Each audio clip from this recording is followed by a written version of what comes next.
on, but what do you think happened after that?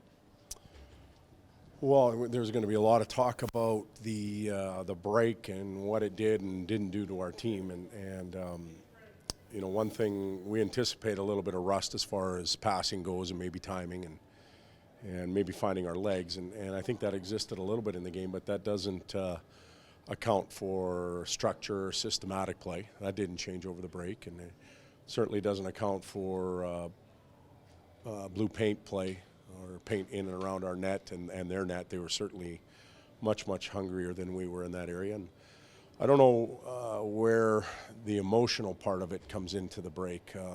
We didn't have a lot of emotion. There wasn't a single Blackhawk that was mad at an Oiler the whole night until the last 2 minutes. And that's the kind of game that favored them and certainly hurt us. So I was disappointed.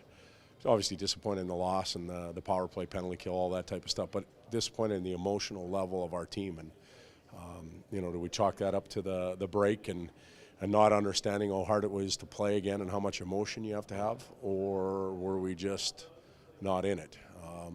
I guess we'll never know, but it's something we need to fix. Team seems to play better when you're playing every second day, and where you should be tired and you're sucking it up and keep winning the games and stuff, and then the last one. I think you're in it. You're in it. You're emotional. You never get out of it. You're charged up because you won. You're charged up because you lost. You know, you're not planning a flight to Hawaii and then the next week you're going to Disneyland in the middle of the season. It makes no sense.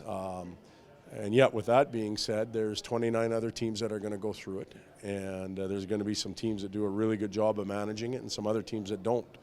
And we have to get going again so that we're not one of the teams that don't. Todd, you went into the All-Star break, you had 15 goals in 3 games. You come out now, you've had 4 in 5 games. I don't think there's a big switch suddenly, but what have you not seen from your offensive guys in the last 5 games? Well, power play's been, in my opinion, nowhere near where it needs to be.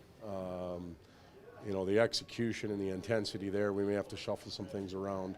And then our net play, like a number of times we shot the puck from the blue line today and there was nobody around it, nobody near it. The lack of intensity there, like, you just have to look at the goals they scored. And if you're in a slump or you're not scoring, just pull up those highlights. Get to the paint, walk away. Good things will happen.